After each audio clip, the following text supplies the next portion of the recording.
Welcome to Marvel Vision, a podcast about Marvel, the MCU, and right now, Daredevil Born Again. I'm Alex. I'm Justin. I'm Pete. And we are going to be talking about episode 5 with interest. So if you haven't watched it on Disney Plus, go check it out because we're going to spoil it right now with a brief recap. In the episode, Matt goes to the bank to get a loan on St. Patrick's Day. Man. And who does he encounter? Never go to the bank on St. Patty's Day. Everybody knows that. Oh, man. That's like going in the middle of Santa Con. What are you doing there, Matt? What are you doing there? I did have that in my notes. Like, this is almost as worse as SantaCon. It's pretty bad. But the good part is we encounter everybody's favorite MCU character, Miss Marvel's father, Yusuf Khan. Isn't that great? And he's working at the bank. Still didn't give him the loan? I mean, come on. Hold on. So there's a bank robbery there. They foil the bank robbery together. And at the end, we get an open invitation for Matt Murdock to head over to the non-existent Miss Marvel Season 2. So there you go. I mean, there's little ties to the overall plot, but I would say a very different episode for the show. And to give some context there, we don't know exactly what was and wasn't reshot, but the director of this episode was working on the original season of Daredevil Born Again. He directed what was, I believe, episodes 3 and 4. He is credited here this season as the director of 4 and 5, and he was also later brought back on to like help smooth things over and shoot some additional stuff with the transition, with the changes. But I would venture this episode is a lot more what the original version of Daredevil Born Again was like. Well, and that's an interesting call because I actually thought this episode was really good, and if it was more like this, you know, everyone's talking about the previous season as if it was like hot garbage and thank God they saved it. This episode was really good. So like, I don't know, maybe is there a lot of lost footage out there of another great Daredevil show? The idea that Marvel has made a lot of like mediocre shows and they made 2 great Daredevil shows and threw away one of them, that's pretty funny. Well, I'll tell you what, I love this episode, and I thought, like, the whole tension of, like, Matt having to save the day, this bank robbery, as Matt Murdock and not being able to kind of transform. I thought the tension of that was so much fun, and to kind of see him, you know, let loose at times, but also that quiet fight was insane. I had a blast with this episode. I'm just a little mad at Mr. Khan. Oh, because of the loan? Because he like saves the day. Or are you mad at him because the actor was sending weird texts to young girls in real life? Are you mad about that? Whoa. Yeah. Do you think he incorporated some of that into the character? You can feel it. You can feel it coming through. I feel it. I mean, it makes sense. Yeah, for sure. The thing is, Pete, like, saving the day doesn't get you that loan, you know? It should, get you that it case. should. They should be like, hey, man, thanks for all your help. You know what? It's a fucking loan. We're a bank. That's what we do. What are we even fucking doing here? You know what I mean? Interesting. It's a funnier episode. I'm glad you guys liked it. I was a little thrown by the tone of this episode. It is the Thrown by the tone? Thrown by the tone. It is It is the most MCU feeling, and I think part of that is down to the fact that for the first time we're getting like Yusuf Khan talking about Miss Marvel Funko Pops and giving references that may indicate the young Avengers, and at the end doing the classic like I visited your show, now you visit ours thing, which again I don't think is ever necessarily going to happen, but all of that stuff added into something where it felt like a little bit of total dissonance with the 4 episodes we've gotten before, which I was surprised about. But like you guys said, I do like the done-in-one nature of this all taking place for the most part inside of the bank with the bank robbery. And it's nice to see a light, funny Matt as well. Well, and like I think the term bottle episode, I feel like everyone's real picky about what an actual bottle episode is, but the idea here being that this was a standalone episode that because of its walled off nature, it can be a little different. And I hear what you're saying about all of the Miss Marvel stuff. I actually like that the least. The stuff that I thought really worked here, even though it was tonally different, was Penguin fucking. The penguin fucking, naturally. The instantaneous Irish joke. All cops got him. You know, go ahead. You can go up to any cop, and they have to do this if you ask them. It's just like you have to. An undercover cop has to tell you if they're undercover or not. Yeah, undercover, That's real. That's real. And so is this. Every cop has an Irish joke. Go up and ask any cop on the streets of New York next time you're in town. They love it. You gotta love it. But what I was gonna say is, like, the action was really good. The way that they are continuing to do Matt using his powers and the sound design on all of that, the sound design on the silent fight versus the other stuff, him listening, is really good. Like, that's all I can be very positive about, especially the second half of this episode, and the way that Matt and I want to highlight the performance of Charlie Cox as well, because it's so good, and you can tell that he's in this intense situation, trying to figure it out, but he's loving every second of it. Yeah. This is his addiction, and he's finally been put into a place where he can, do it. He can be Daredevil without breaking his rule of not being Daredevil. And I thought that was a really interesting way, and the performance really showed that. All right, well, let's take it back to the beginning. I mean, first off, quality Marvel flip to start the episode, and then we kind of open here with, it's St. Paddy's Day, which is timely. New York City just kind of had St. Paddy's Day. How they know? Most of the world actually had it. Yeah, that's true. It wasn't just New York. Well, yeah, but this takes place in New York. And well, I have a question about St. Paddy's Day specifically, because there's a section later on where he's like, the main bank robber is like, St. Paddy's Day to the Irish. That's like, as we say in New York, Christmas for a Jew. And I was like, what? I've never heard that. I've never heard anyone in New York say that. Also, I don't think none of that tracked for me as Irish people don't celebrate St. Paddy's Day. I feel like that's incorrect. I feel like they do. And no one in New York hard, says I'd Christmas say. for a Jew. Right. Christmas for a Jew. I mean, speaking as the Jewish member of the podcast, Yes. You go to a Chinese restaurant, you go out to a movie or something like that. So, yes, I agree. I don't know what the implication was there. And I think I get the idea, but they said it like, how we all say Christmas for a Jew. And I was like, that sounds fucked up. I can't imagine being like, oh, I got to go to this parent-teacher conference. It's like Christmas for a Jew, right? And it's like, well, that's not. Don't say that. Don't say that out loud. Maybe and literally at best. So that whole section was very strange. Sorry, Pete, I interrupted your dissection of the flip or whatever. Yeah, and then kind of it opens with, it doesn't open, but then goes to Matt just kind of stroking his horn there, waiting for his meeting. And I was just like, oh, man, look at this guy. He's really great way to spend your time, stroking the horn.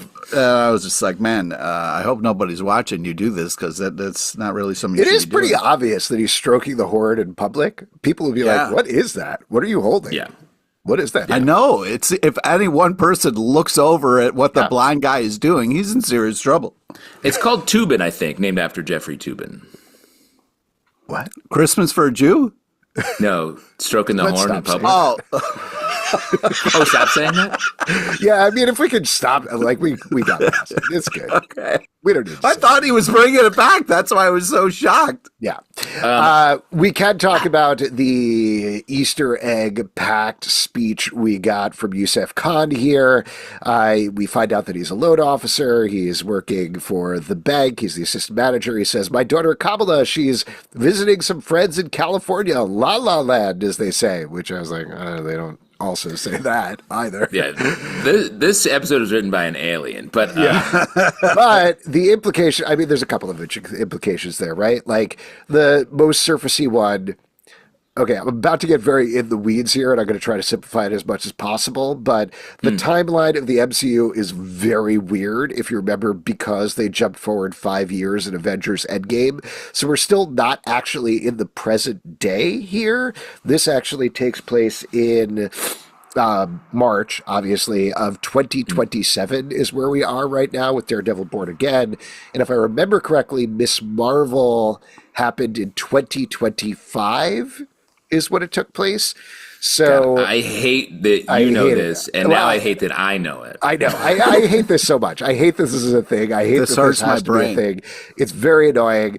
But just to kind of lay it out, the end of Miss Marvel, if you don't remember, Fred Bruno got accepted to Caltech and went off there. So presumably she's going to Pasadena to visit him at Caltech after like a year and a half of him being there. It's March, it's mid-semester, so that makes a lot of sense. But the other thing is that the end of the Marvels happens in December of 2026, a year later. I know, I hate it. And that, if you remember, is when she visits Haley Steinfeld, Kate Bishop, and is like, I'm putting together a team of young heroes, does the whole Nick Fury thing. And she casually mentions, did you know that Ant-Man has a daughter? So Ant-Man, those movies, including Cassie, all take place in San Francisco. So the presumption is, or the implication there is, sure, maybe she's visiting Bruno, and then she convinces him to drive the 5.5 to 6 hours to San Francisco to visit Cassie to continue the path of Young Avengers. That's what I think is going on there. That's what I think makes sense in terms of the timeline. But it's sort of, I don't know, a little ludicrous to drop that, particularly in the middle of the show that I think we've lauded for not being Easter egg heavy, for being very internal thus far. To talk about like term rot, the term Easter egg, to say what you just described is an Easter egg is absolute insanity. That's like it's just wild, the complexity of that, because on the surface, a lot of the Kamala Khan stuff was just. It was just too much. It was like, we got it. Like, but I thought surely, the Proud Father stuff was kind of fun, and the Funko Pop, other than a weird commercial, was I kind of appreciated the like the father kind of doubting on his daughter and talking about his daughter. I thought that was I just fun. wonder what led to this decision to include him in this episode. Yeah. Like, who else is on the list? Yeah, exactly. Like, was it, we don't know what his job is. It would make sense to have him as a bank manager because Jersey City is close to downtown New York or whatever's going on. This isn't even me casting aspersions. I'm very curious about the thought process that led to including him here, because it is very classic TV crossover. We couldn't get Aman Vellani. She's too busy with other things. So we got the next best thing, which is her dad. Yeah. Right, exactly. Roz from Frasier is the one who's here? Okay. Yeah. Yes, definitely. But I don't think it harmed the episode. No. He was a little goofy, like especially when he's down with the bank robber at the safe, and he's being so weird. I was like, this guy would be murdered. Mm-hmm. Especially, again, the tonal mismatch we had here, because we get this I thought this was Irish Heat, like the movie Heat. It was like an Irish version of that for the first third of the episode. And, that's cool. It was a little heavy-handed, I thought. But then when you mix in Mr. Khan, I was like, I feel like these two characters shouldn't be speaking to each other. Yeah, but I think that was the idea, right? Like, that's kind of the MCU thing of, we're going to take a general genre or something that kind of feels like this thing, like heist movie, and then MCU it up with a bunch of jokes, with a lighter tone, with a family-friendly flair to it. And again, not to, because we don't know, but I wonder how much of the original show was like this, where there were more references to things going on, more jokes. It's a little weird to me that they repeat the exact same joke from Spider-Man No Way Home, where he says, "What kind of lawyer are you?" And he says, "A really good one." Yeah. That was strange to me, but that to me was an indicator of, this is the MCU episode of this show. Well, and are we establishing that as his catchphrase? I guess. I'm a really good lawyer. I mean, he's straight out of a Charles Dickens novel, this guy, Well, yeah. Well, let's remember he did that. This is after he cracked the safe, something impossible. That was fun. It was cool. It was very cool. Come on, man. It was all of that was cool. He didn't even have to tell. I was like, hey, Mr. Khan, shut up. He's trying to listen to the safe. Stop making chit chat. And I was like, but Matt, he you're not kept going to tell engaging him like it was helping. It was like almost like how is it helping? soothing. He's literally listening for the tiniest noise in the world through metal, and he's like, "Hey, so what is the deal with law?" Well, he needs something to kind of like bounce around the room so he can use his echo. You know what I mean? His echolocation. Yeah, I think it was helping somehow. But His bad powers, if you will. I was having a fun with this episode. I also thought Detective Kim was great. That joke was really well delivered. And I like the back and forth where they were like, I know what you're doing. And the other one was like, I know what you're doing. So I thought that was kind of cool. This is another one that I wonder whether she was a bigger part of the show originally, because she just kind of shows up here. I feel like she was probably more of a consistent this is just pure theory based on absolutely nothing. But I feel like she was probably a character who was more consistently in the original version of the show. They cut most of that stuff out, except for her being in this episode or whatever is past this, and then retroactively added her into that new scene they shot at Josie's at the beginning to establish who she is now that she shows up here. Because it's weird that she's been off camera since that first scene in Josie's. We haven't seen her since. Yeah, she does feel like a more important character, just the way she carries herself in this episode. I do think it's interesting that all of the surgery that went into these two disparate shows coming together, they're actually doing a pretty good job of not showing the seams, something that they've had trouble with in the past when there are reshoots and changes. You really feel them, especially in like the Marvels movie, things like that. Yeah. What else about the episode? I mean, not to... Yes, Pete, go ahead. You want to keep walking through it?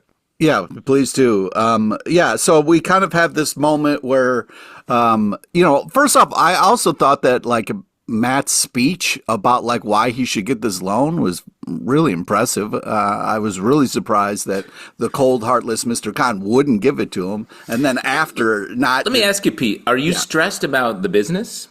I feel like you're having real world stress about this loan. What does it take to get a fucking loan in this world? You know what I mean? Like if a fucking guy who's pro bono helping New York City and this fucking guy who's supposed to be a good guy works at a bank, like, why wouldn't you fucking Mr. Incredible, like, help him the fuck out a little bit? You know what I mean? Do you think Matt should have just kept the diamond at the end? He could have. Because this was a money issue, I was surprised he gave it back. I don't know. I would have liked to see Mr. Khan eat it. Like, take it out and put it in his mouth. Well, when he put it in his mouth, I was like, and then he bit into it. It was like, ooh. And I was like, all his teeth broke and he spit out. Well, that's the dentist. That's why he needs a loan. He needs a dental loan. Yeah. The whole it was cool. It had like a whole like little gotcha moment at the end. Fun, like who's got it? But the way that Matt, did he mime putting a candy in his mouth? Like we see him and then he's like, I was like, okay, dude. I also think it's weird that they made a butterscotch diamond is the thing that they're stealing purely for the butterscotch dish. And that's like the whole bit there, particularly because like I'm already very MCU pilled with this episode with the Easter eggs and everything. To pull out something that looks like one of the Infinity Stones. I wrote Infinity Stone. I was like, what are we doing here? Is there's because it looked like an Infinity Stone. I was like, but she's just going in a magic amulet somewhere? Like, what's happening? And they're like, nope, just one regular but cool diamond. And it's for a lady. It's for the random lady there. And then no. I think like she was part of the gang. Yeah, she was getting it out of there. Yes. But also it seemed we don't know anything about what the deal was. Like, we don't learn that. And like, that's fine. It was cool to do it that way. And the way that Matt sort of anticipated that, she just ended up with a butterscotch. But maybe she's like, I mean, that's nice. She hasn't got nothing. She's got a nice piece of hard candy there. You know what I mean? So maybe if you went through all the safety deposit boxes, you'd find other types of hard candies. Like there's a peppermint diamond and a third one, Jolly Rancher, maybe. I don't know. Yeah, the much chased after Rolo diamond. Oh, sick! I was thinking Hershey Kiss diamond, but all right. You're like, ooh, there's caramel in the middle of this diamond. Yeah, nothing in the middle is a blood diamond. Oh no! So let's talk about the fight sequences. Like Christmas for a Jew. Can we stop saying that, please? Can you say that? I can say that, but only stop saying that. I just I think these fight sequences were like Hanukkah for a Christian, right? Like nice, like kind of nice. Like you get to hang out and have some latkes. I think Hanukkah for Christian is sort of like vaguely, like I have a vague sense of jealousy because of the length. Yeah. But also sort of a like, it's at a distance. But I have Christmas, so I'm okay. Was I the only one jumping out of my seat with these fight sequences when he is trying to be quiet and take out those dudes and then goes back and gets the shotgun just before it falls? Oh my God. Yeah, they were all really good. great. All the fight sequences were good, and I will continue. Don't just yah these away. I want to talk about this. Well, I am about to talk about it further, Pete. It seems like you were going to skip past it. Yeah, the fight sequence. No, I'm sorry. I don't have any Marvel flips to go back and talk about or anything like that. I want to actually talk about the thing that we're talking about. But the Marvel flip was great this episode. I think I agree. Yeah, I think so. Anyway, Probably I think it's kind of wild, continues to be kind of wild that the fight sequences of Matt Murdock out of costume are so good when the fight sequence of him in costume so far has been the worst thing in the entire show. That's an interesting point and true so far, but I feel like maybe we'll get something later. Yeah. We'll see who breaks first, Kingpin or Matt here. But I do think that like just the way it's orchestrated and the extra tension of him having to keep it like, kind of under wraps and keep it, away from others to see is so much a nice extra layer.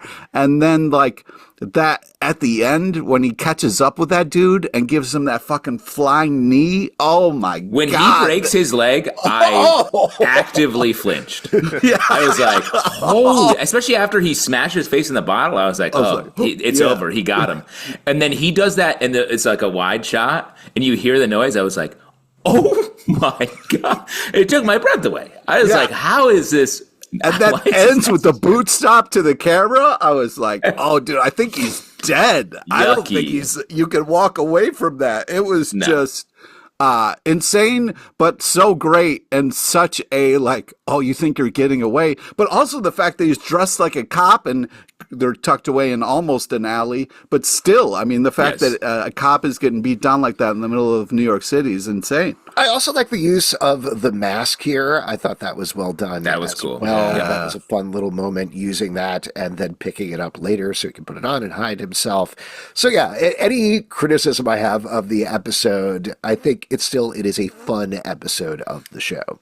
Yeah, I really enjoyed the episode, and I think there was a point where after they had pulled out the diamond and the cops were just about to raid the place, I was like, oh, I genuinely don't know how this is going to go down.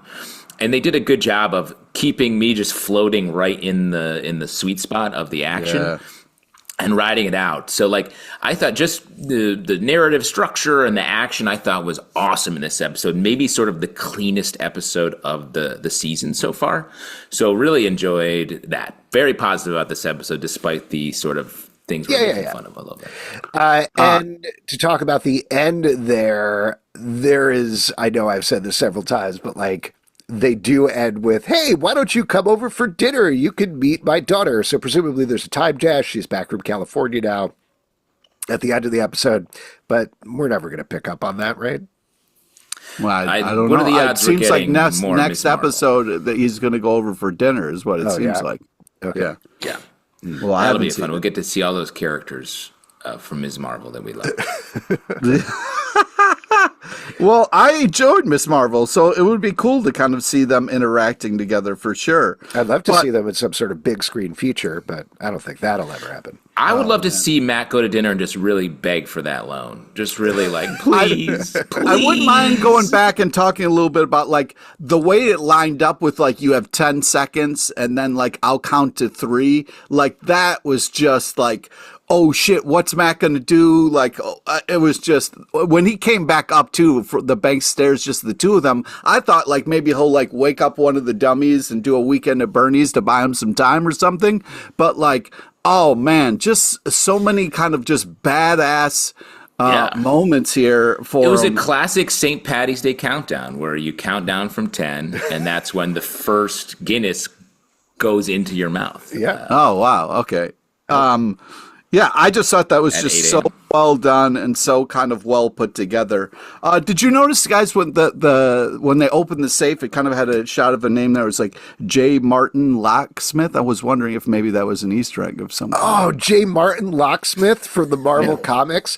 That is from Avengers 67, I believe. It was created by Stan Lee, and he's one of the biggest villains that the team ever faced. So I think that's a pretty clear setup, along with Butterscotch Diamond, for Avengers Doomsday. So we're gonna see a payoff there. And just Avengers Locksmith. Yeah, he gets introduced in late 2028, by the way. Okay. Just to lay out the timeline. No, I think you it was are just a you are locksmith. crushing the timeline, and you're crushing the timeline and Pete's little heart. I mean, hey, it could be. I don't know. Maybe it was a reference. What else? Anything else from the episode you want to call out? I think it's something that I did look up while we were talking here. If you are Irish, you can rob a bank on St. Patty's Day, and they have to let you at least get started. So definitely Get started. They get started with the bank robbery. Oh, yeah, sure. They let you in. I don't know about you guys, but I've seen some crazy things on St. Patty's Day in New York City. So this was like, I thought, a very smart time to kind of rob a bank or whatever, because it is total chaos and it's a shit show out there. So Really is. Yeah, I know this year I lost so much of my belongings on St. Patty's Day because of the rampant Irish gangs running roughshod around the city. That's what you're describing, Pete. Yeah, it was a little on the nose with the Irish gang playing off of Matt Murdock being Irish on St. Patrick's Day. It's fine. I'll let it slide, but I thought it was smart. I thought it was kind of if you're going to rob a bank, do it on St. Patty's Day, because it is total chaos and probably not as many cops, on duty or whatever, or needed to be elsewhere. So I just thought it was a smart idea. I mean, truly, Irish heat. I feel like that whoever wrote this, or when they were breaking this in the room, I bet that was 2 words written on a whiteboard, and that's a fun in. Yeah, and shouts to Irish Heat, by the way, is also a very sexy novel series you should all check out. Yes, I love an erotic. He said novel, right? Novel, yes. An erotic novel series. Novella, honestly. Novella, yeah. Yes. And it's a series, Irish. Yeah, it's a series of novellas.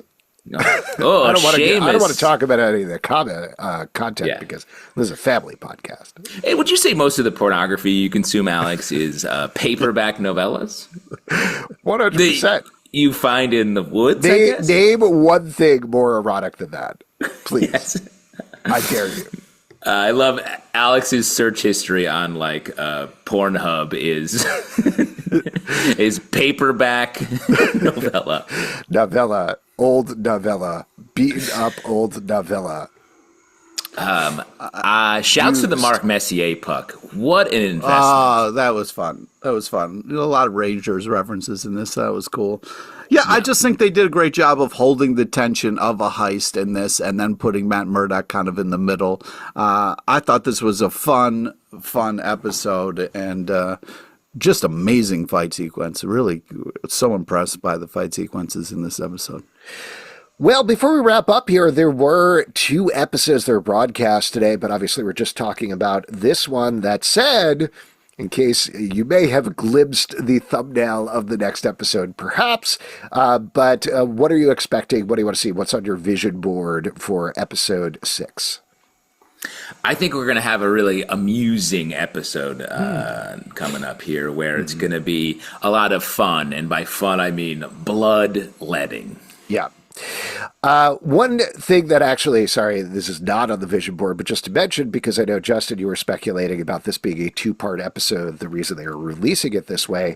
I think that is not. I mean, I agree with you. Obviously, that's not what it is, but I think the reason they released these 2 like this is because this is so tonally different. So to release it on a week on its own would feel like, wait, I'm almost watching a different show. So the thing that I expect for the next episode is we will get back to the tone of the first 4 episodes in episode 6.